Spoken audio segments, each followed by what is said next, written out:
Hello guys, मैं उषा। मैं आपके लिए मीन्स जो पेरेंट्स हैं जिनके बेबीज़ हैं स्पेशली उनके लिए कुछ टिप्स लाई हूँ कि वो अपने बच्चे के साथ कैसे ट्रीट करें या कैसे उनको स्टडी कराए या फिर कैसे उनके साथ बिहेव करे कि ताकि वो पढ़ने बैठे। ठीक है। ये तो आम बात है कि आजकल के बच्चे वो पढ़ना नहीं चाहते, चाहे वो छोटे हो बड़े हो या किसी भी एज के हो, वो पढ़ना नहीं चाहते।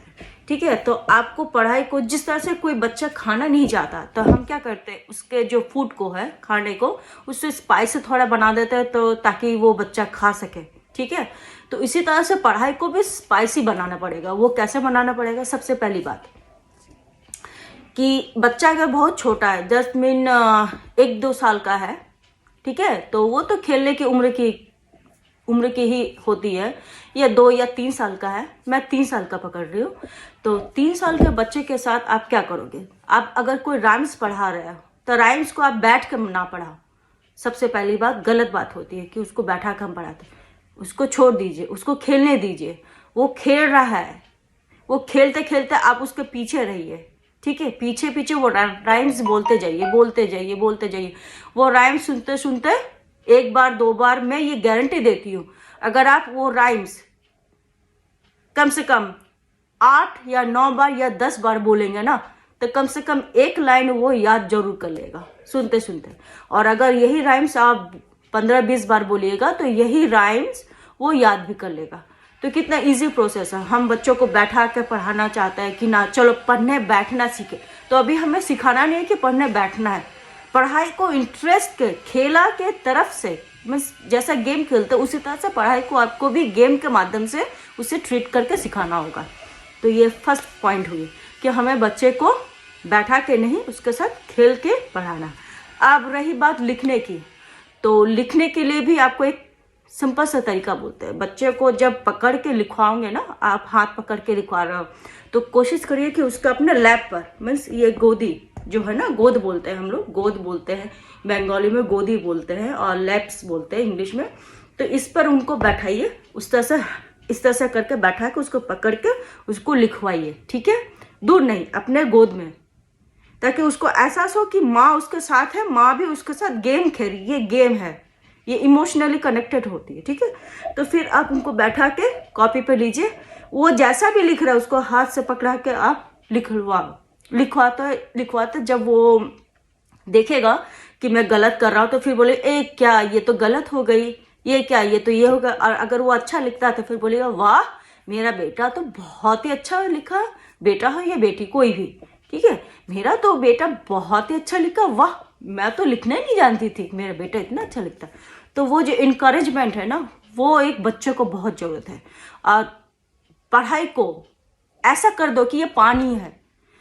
मेरा खुद का बेटा है जिसे मैंने बचपन में इसी तरह से ट्रीट किया, तो आज मुझे गर्व है कि मेरा बेटा, मैंने कभी उसे नहीं जिताया कि बेटा तुमको हर सब्जेक्ट में अच्छा है। हाँ, नंबर उसको पाना है, क्योंकि नंबर ये वेरी करता है। आपको अगर नंबर अच्छा नहीं मिला तो रिजल्ट कार्ड अच्छे नहीं होंगे जिसकी वजह से। बट मैंने उसको सीखा एक ही चीज़ कि जब तुम इंटरव्यू देने जाओगे या जॉब सेक्टर या कोई भी सेक्टर, तब वहाँ पर आपको आपका सर्टिफिकेट देखेगा, तब आप क्या पढ़े थे वो लेकर कोई पूछेगा नहीं, और पूछेगा तो जीके का लेकर पूछेगा, जनरल नॉलेज। तो अपना दिमाग ज़्यादा खर्च करो जीके में। ठीक है। और दूसरी बात, इंग्लिश को आप अच्छे तरीके से बोलना सीखो। ठीक है। इंग्लिश पे थोड़ा फोकस करो, क्योंकि अभी जो जमाना आ गया इंग्लिश पे ही पूरा बेस हो गया।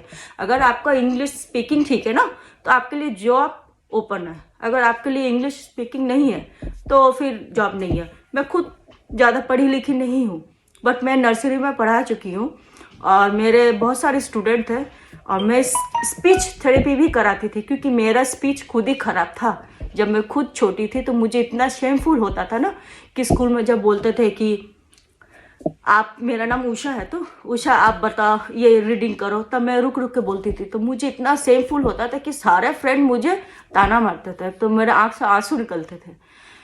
तो तब मैं घर आकर माँ से बोलना चाहती थी कि माँ मेरा ऐसा क्यों, स्टेमरी प्रॉब्लम क्यों है। तो माँ बोली कि बेटा सब तो ओके नहीं होता है, पर तुम में जो क्वालिटी है ना वो किसी में नहीं है। तो मैं ये भरोसा करती थी कि मुझ में क्वालिटी है, जिसकी वजह से मैं स्पोर्ट्स करने लगी। स्पोर्ट्स करते करते मैंने स्टेट लेवल तक भी खेला है, डिस्ट्रिक्ट खेला, डिस्ट्रिक्ट चैंपियन रही हूँ, स्टेट लेवल में मैंने खेला स्पोर्ट्स। तो मैं बहुत ही स्पोर्ट्स में अच्छी थी और मेरा एक सपना था कि मैं पुलिस ऑफिसर बनूँ। तो किसी वजह से मैं ये अचीव कर नहीं पाई। तो मैंने कभी भी ऐसा नहीं कहा अपने खुद के बेटे से कि आप मेरे मुताबिक बनो। मैंने कहा जो आप में खूबी है। अगर वो जब 5-6 साल का था तभी मैंने उसे कहा कि अगर आपको वीडियो में इंटरेस्ट है, वीडियो मेकिंग में इंटरेस्ट है, तो आपको वही काम ही करनी पड़ेगी, आप उसी में फोकस करो। फिर वो उसमें फोकस करने लगा, वीडियो मेकिंग। तो ये वीडियो मेकिंग अगर वो अभी से नॉलेज होगा तो आगे चल के उनका और बेहतर होगा। तो हर पेरेंट्स को मैं यही करना चाहूँगी कि बच्चा किस में इंटरेस्टेड है, आपको वो चीज़ देखना है। आप किस में हो वो नहीं, आपका बेटा कैसे है, ठीक है। आप गाइड कर सकते हो कि बेटा तुम्हारे लिए ये सही नहीं है, वो सही नहीं है, बट आप प्रेशर मत देना अपने बच्चों को, ये बहुत इम्पॉर्टेंट है।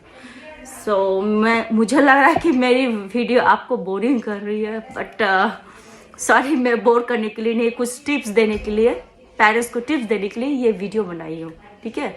और अगर आपको वीडियो सही में अच्छा लगे तो आप मुझे कमेंट करके बताना, तब मैं आपको और भी छोटी छोटी आइडियाज़ दूंगी, छोटी छोटी चीज़ें बोलूँगी जिसको आप यूज़ करके आपके बच्चे को भविष्य को आप बेहतर और बेहतर बना सको। तो मैं बस आज यही तक बोलूँगी। शुक्रिया मेरे वीडियो को देखने के लिए। सच में मुझे एडिटिंग नहीं आती, मैं कभी उस पर फोकस ही नहीं की हूँ। जो ओरिजिनल चीज़ है वही आदमी ज़्यादा पसंद करते हैं, ठीक है, और जो डुप्लीकेट है वो पसंद नहीं करते। तो मैं ओरिजिनल हूँ, मैंने जो आपको टिप्स दिया मैं टिप्स देती रहूँगी, क्योंकि मैं एक टीचर हूँ, मैं एक स्पीच थेरेपिस्ट हूँ। मैं आपको स्पीच थेरेपिस्ट के कुछ नियम बताऊँगी, जिसका स्टेमरी प्रॉब्लम है, मैं उनके सारे सवाल उनका कैसे ठीक हो जाए मैं ये बताऊँगी, ठीक है। और 100% उनका ठीक होगा मैं जब बताऊँगी तो। और सेकंड, अगर कोई बच्चों को किसी पढ़ाई से लेकर रिलेटेड या किसी भी तरह से कोई प्रॉब्लम है, वो समझ नहीं पा रहा है या फिर वो आपके साथ कनेक्टेड नहीं है, तो इस इशू में भी आप मुझे कमेंट कर सकते हो। मैं हर तरह से आपको हेल्प करूँगी, क्योंकि मैंने इसे बहुत करीब से देखा कि ये मैं भी एक समय बचपन में ये मुझ पे खुद बीता है कि मैं अपने टीचर से कनेक्टेड नहीं हूँ, मैं उससे कनेक्टेड नहीं हूँ, मैं बोल नहीं पा रही हूँ, मैं स्पीक नहीं कर पा रही हूँ, बहुत सारी प्रॉब्लम, मुझे इंग्लिश नहीं आती ठीक तरह से बोलने, बहुत सारी प्रॉब्लम थी। अभी खैर मेरी सारी चीज़ें हल हो चुकी है, क्योंकि मैंने खुद को चेंज किया। मेरे पेरेंट्स बोलने से मेरी मम्मी ने मुझे बहुत सपोर्ट किया है, उनके बिना कुछ भी संभव नहीं था। तो let's see, if you like my video guys, then just comment me. If you like my video, just comment me, ma'am. You just make another video, means what you want, which type of video you want, related any study related, any future, means child future related, any speech therapy. If you ask me, then I will give answer, and I will make sure this video, which one you want, I will make this type of video for you. So thank you for watching my video, my channel, Usha. Bye.